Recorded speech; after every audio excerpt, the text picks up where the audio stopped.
Hello ಗೆಳೆಯರೆ, welcome back to my new video. KCET 2024 ಅಪ್ಡೇಟ್ಗೆ ಸ್ವಾಗತ.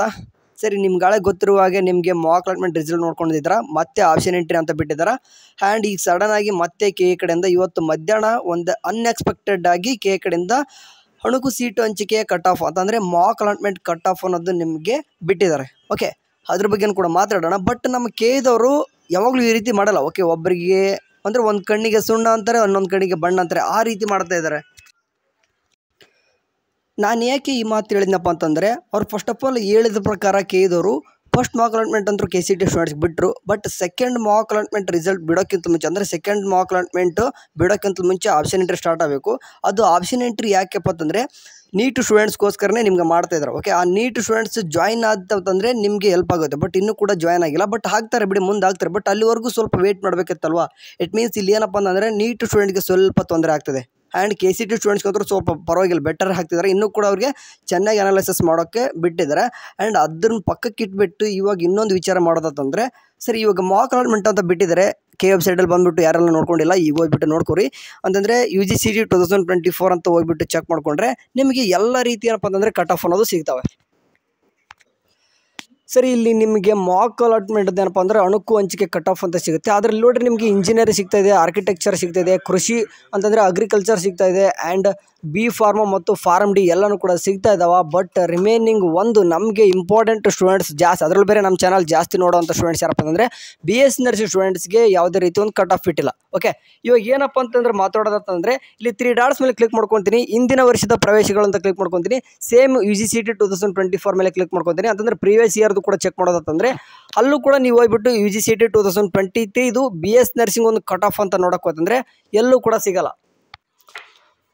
ಓಕೆ, ಇಲ್ಲಿ ಕಾಣಿಸ್ತಿದ್ದು ಬೇಕಾದರೆ ನೋಡ್ಕೊರಿ. ನಿಮಗೆ ಯಾವುದೇ ರೀತಿ ಒಂದು ಅಂದರೆ ಮಾಕ್ ಅಲಾಟ್ಮೆಂಟ್ದು ಒಂದು ನಿಮಗೆ ಯಾವುದೇ ರೀತಿಯಾಗಿ ಒಂದು ಕಟ್ ಆಫ್ ಅನ್ನೋದು ಬಿಟ್ಟಿಲ್ಲ. ಬಟ್ ರಿಮೈನಿಂಗ್ ಎಲ್ಲನೂ ಕೂಡ ಏನಪ್ಪ ಅಂತಂದರೆ ಬಿಟ್ಟಿದ್ದಾರೆ. ಬಟ್ ಎಕ್ಸ್ಪೆಕ್ಟೆಡ್ ಒಂದು BS ನರ್ಸಿಂಗ್ ಸ್ಟೂಡೆಂಟ್ಸ್ಗೆ. ಸೊ ಇದು ಏನಕ್ಕೆ ಈ ರೀತಿ ಮಾಡಿದರು ಅಂತಂದರೆ ನಮಗೆ ಏನು ಅನಿಸುತ್ತಪ್ಪ ಅಂತಂದರೆ ಈ 2 or 3 ಇಯರ್ಸ್ ಬ್ಯಾಕ್ ಏನಿತ್ತಪ್ಪ ಅಂತಂದರೆ ನಮ್ಮ BS ನರ್ಸಿಂಗ್ ಸ್ಟೂಡೆಂಟ್ಸ್ಗೆ BPT BPU and allied health students ಜೊತೆ, ಸಾರಿ ಫಾರ್ ದ ಡಿಸ್ಟರ್ಬೆನ್ಸ್. ಸರಿ, ಇವಾಗ ಏನು ಕಾಣಿಸ್ತಿದೆ ನಿಮಗೆ ಯಾವುದೇ ರೀತಿ BS ನರ್ಸಿಂಗ್ ಕಟ್ ಆಫ್ದು ಹೋದ ವರ್ಷದ್ದು ಸಿಗಲ್ಲ. ಇಲ್ಲಿ ಏನು ಅನಿಸುತ್ತೆ ಅದನ್ನೇ ಹೇಳ್ತಿದ್ದೀನಿ.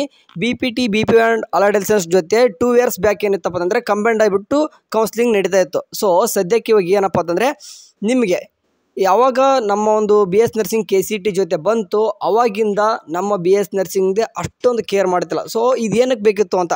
ಓಕೆ, ನಮ್ಮ ಸಪ್ರೇಟಾಗಿ ಕೌನ್ಸ್ಲಿಂಗೇ ಚೆನ್ನಾಗಿತ್ತಲ್ಲ KEದಲ್ಲಿ. ಸರಿ, ಇವಾಗಿಲ್ಲ.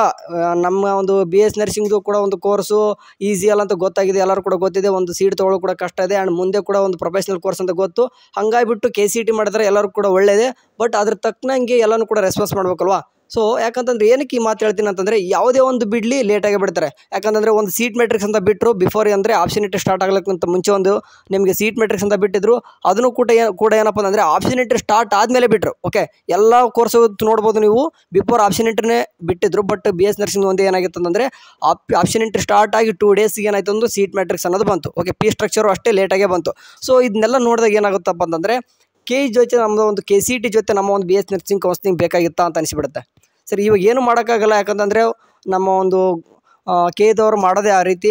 ಇದು ನಮ್ದು ಒಂದೇ ಕೋರ್ಸಸ್ದಲ್ಲ, ಕೆಲವೊಂದಿಷ್ಟು ಕೋರ್ಸ್ಗಳು ಹಿಂಗೆ ಆಗುತ್ತೆ. ಯಾಕಂತಂದರೆ ಈಗ ನೀವು ಒಂದು ಎಕ್ಸಾಂಪಲ್ ತೊಗೊಳೋದಂತಂದರೆ ಈಗ ನೀಟ್ ಸ್ಟೂಡೆಂಟ್ಸ್ ನೋಡ್ಬೋದು. ಈಗ ಇನ್ನೂ ಕೂಡ ಆಪ್ಷನ್ ಎಂಟ್ರಿ ಬಿಟ್ಟಿಲ್ಲ, ಮತ್ತು ಆಗಲಿಕ್ಕೆ ಅಂದರೆ KCET ಸ್ಟೂಡೆಂಟ್ಸ್ಗೆ ಮತ್ತೆ ಬಿಟ್ಟಿದ್ದಾರೆ ಅಂತಂದರೆ ನೀಟ್ ಸ್ಟೂಡೆಂಟ್ಸು ಕೂಡ ಇಲ್ಲಿ ಸ್ವಲ್ಪ ಎಫೆಕ್ಟ್ ಬಿದ್ದೇ ಬೀಳ್ತದೆ.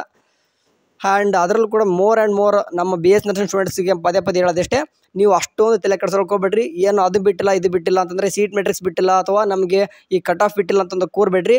ಕಟ್ ಆಫ್ ಅನ್ನೋದು ನಿಮ್ಮ ಜಸ್ಟ್ ಒಂದು ಅನಾಲೈಸಿಸ್ ಮಾಡೋಕ್ಕೆ. ಆ್ಯಂಡ್ ಇದು ಮಾಕ್ ಅಲಾಟ್ಮೆಂಟ್ ಅನ್ನೋದು ಕೂಡ ನಿಮ್ಮ ಜಸ್ಟ್ ಒಂದು ಟ್ರಯಲ್ ಥರ. ರಿಯಲ್ ಅಲಾಟ್ಮೆಂಟ್ ಬರುತ್ತೆ ನೋಡ್ರಿ, ಅದು ಫೈನಲ್ ಆಗಿರ್ತದೆ. ಆ್ಯಂಡ್ ಅದಕ್ಕಿಂತ ಮುಂಚೆ ಒಂದು ಸೆಕೆಂಡ್ ಮಾಕ್ ಅಲಾಟ್ಮೆಂಟ್ ಅಂತ ನಡೀತದೆ ಈ ಸರ್ತಿ ಕೂಡ. ಸೊ ಹಂಗಾಗಿಬಿಟ್ಟು ಸೆಕೆಂಡ್ ಮಾಕ್ ಅಲಾಟ್ಮೆಂಟಲ್ಲಿ ಏನು ಬರ್ತದೋ ಅದು ನಿಮಗೆ ಬಹಳ ಇಂಪ್ಯಾಕ್ಟ್ ಬೀಳ್ತದೆ. ಯಾಕಂದರೆ ಸೆಕೆಂಡ್ ಮಾಕ್ ಅಲಾಟ್ಮೆಂಟಲ್ಲಿ ಯಾರೆಲ್ಲ ಇರ್ತಾರೆ ಅಂತಂದರೆ ನೀಟ್ ಸ್ಟೂಡೆಂಟ್ಸ್, ಅಂತಂದರೆ MBBS ಡೆಂಟಲ್ ಆಯುಷ್ ಕೋರ್ಸ್ಗಳು ಎಲ್ಲರೂ ಕೂಡ ಇರ್ತಾವಲ್ವಾ. ಸೊ ಹಂಗಾಗಿಬಿಟ್ಟು ಈ 3 ಕೋರ್ಸ್ಗಳನ್ನು ಬಂದಿರ್ತವೆ. ಸೊ ಹಂಗಾಗಿಬಿಟ್ಟು ಸ್ವಲ್ಪ ಸ್ಟೂಡೆಂಟ್ಸ್ ಸ್ಕಿಪ್ ಆಗಿಬಿಟ್ಟಿರ್ತಾರೆ. ಅಂತಂದು KCET ಬಿಟ್ಟು ನೀಟ್ಗೆ ಅಂದರೆ ಶಿಫ್ಟ್ ಆಗಿರ್ತಾರೆ. ಸೊ ಹಂಗಾಗಿಬಿಟ್ಟು ಯಾರಿಗೆಲ್ಲ ಸೀಟ್ ಸಿಕ್ಕಿಲ್ಲೋ ಅಥವಾ ಸ್ಯಾಟಿಸ್ಫೈಡ್ ಆಗಿರದೇ ಇರೋ ಸಿಕ್ಕಿರುವಂಥ ಕಾಲೇಜ್ ಯಾರಿಗೆಲ್ಲ ಇದೆಯೋ ಅವರಿಗೆಲ್ಲ ಚೆನ್ನಾಗಿರೋ ಕಾಲೇಜ್ ಸಿಗ್ತದೆ. ಯಾರಿಗೆಲ್ಲ ಸೀಟ್ ಸಿಕ್ಕಿಲ್ವೋ ಅವ್ರಿಗೆ ಚೆನ್ನಾಗಿರೋ ಕಾಲೇಜ್ ಸಿಗುತ್ತೆ. ಆ್ಯಂಡ್ ಹಾಗಂತ ಕೂರಬೇಡಿ, ಯಾರಿಗೆಲ್ಲ ಸೀಟ್ ಸಿಕ್ಕಿಲ್ವೋ ಹೋಗ್ಬಿಟ್ಟು ಮೋರ್ ನಂಬರ್ ಆಫ್ ಕಾಲೇಜಸ್ನ ಆ್ಯಡ್ ಮಾಡಿ.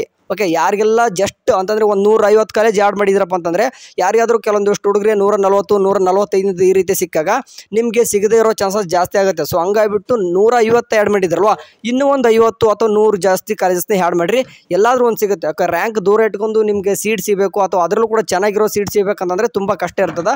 ಸೊ ಹಂಗಾಗಿಬಿಟ್ಟು ನಿಮಗೆ ಒಂದು ಗೋಲ್ಡನ್ ಚಾನ್ಸ್ ಥರ ಕೇಳಿದವ್ರು ನಿಮಗೆ ವಾಪಸ್ ಒಂದು ಆಪ್ಷನ್ ಎಂಟ್ರಿ ಅನ್ನೋದು ಬಿಟ್ಟಿದ್ದಾರೆ. ಇನ್ನೂ ಕೂಡ 3 ಡೇಸ್ ಇದ್ದೇ ಇರ್ತದೆ, ಹೋಗ್ಬಿಟ್ಟು ಆಪ್ಷನ್ ಎಂಟ್ರಿ ಮಾಡಿರಿ, ಎಲ್ಲರೂ ಕೂಡ ಒಳ್ಳೆ ರೀತಿ ಕಾಲೇಜ್ ಸಿಗುತ್ತೆ ಅಂತ ಅಂದ್ಕೊಂಡಿದ್ದೀನಿ. ಸರಿ, ಇನ್ನೂ ಕೂಡ ಆಪ್ಷನ್ ಎಂಟ್ರಿ ಮಾಡಿರಲ್ಲ. ಓಕೆ, ಒಂದು 15 ದಿನ ಆಯಿತು ಸ್ಟಾರ್ಟ್ ಆಗಿಬಿಟ್ಟು ಆಪ್ಷನ್ ಎಂಟ್ರಿ, ಬಟ್ ಇನ್ನೂ ಕೂಡ ಹುಡುಗರು ಇನ್ನೂ ಕೂಡ ಮಾಡಿಲ್ಲ ಅಂದ್ಕೊಂಡಿರ್ತೀನಿ ಕೆಲವೊಂದಿಷ್ಟು ಹುಡುಗರು. ಓಕೆ, ಅಂತಂದರೆ ಫಸ್ಟ್ ರೌಂಡ್ ಮುಗಿದು ಅಂತಂದರೆ ಸೆಕೆಂಡ್ ರೌಂಡ್ ಬಂದಾಗ ಅವಾಗ ಹುಡುಗರು ನಮಗೆ ಮೆಸೇಜ್ ಮಾಡ್ತಿರ್ತಾರೆ, ಬ್ರದರ್ ನಾನು ಆಪ್ಷನ್ ಎಂಟ್ರಿ ಮಾಡಿದ್ದಿಲ್ಲ, ಇವಾಗ ಏನು ಮಾಡಬೇಕು ಅನ್ನೋದು. ನೀವು ಏನು ಮಾಡೋಕ್ಕೆ ಬರಲ್ಲ. ಓಕೆ, ಆಪ್ಷನ್ ಎಂಟ್ರಿನೇ ಮಾಡಿಲ್ಲ ಅಂತಂದರೆ ಅವಾಗ ಸೆಕೆಂಡ್ ರೌಂಡಿಗಂತೂ ನೀವು ಆ್ಯಡ್ ಮಾಡೋಕ್ಕಂದ್ರೂ ಇರಲ್ಲ. ಇವಾಗಲೇ ಚಾನ್ಸ್ ಕೊಟ್ಟಿದ್ದಾರೆ, ಇನ್ನೊಂದು ಚಾನ್ಸು ಆಪ್ಷನ್ ಎಂಟ್ರಿ ಮಾಡಿರಿ. ಸರಿ, ನಿಮ್ಗೆ ಏನಾದರೂ ಡೌಟ್ಸ್ ಇತ್ತಂದ್ರೆ ಕಮೆಂಟ್ ಸೆಕ್ಷನಲ್ಲಿ ಹಾಕಿ, ಅದಕ್ಕೆ ಆನ್ಸರ್ ನಾಳೆ ಒಂದು ಸಾಯಂಕಾಲ, ಓಕೆ, ಎಲ್ಲ ಕ್ವಶನ್ಸು ಕೂಡ ಒಂದು ಆನ್ಸರ್ ಒಂದು ಈವ್ನಿಂಗ್ ಒಂದು ವಿಡಿಯೋದಲ್ಲಿ ಸಿಗ್ತದೆ, ಅಥವಾ ನಾಳೆ ಸಿಗದೆ ಹೋಯ್ತಂದ್ರೂ ನಾಡ್ದು ಬರ್ತೀನಿ, ಯಾಕಂದ್ರೆ ನಾಳೆ ಸ್ವಲ್ಪ ಬಿಸಿ ಇರ್ತೀನಿ. ಕಮೆಂಟ್ ಹಾಕಿರಿ, ಅಲ್ಲೇ ಆನ್ಸರ್ ಮಾಡುವಂಥ ಪ್ರಯತ್ನ ಮಾಡ್ತೀನಿ. ಸರಿ, ಅಲ್ಲಿವರೆಗೂ ಚೆನ್ನಾಗಿ ನೋಡ್ತಾರೆ. ಟೇಕ್ ಕೇರ್, ಬಾಯ್.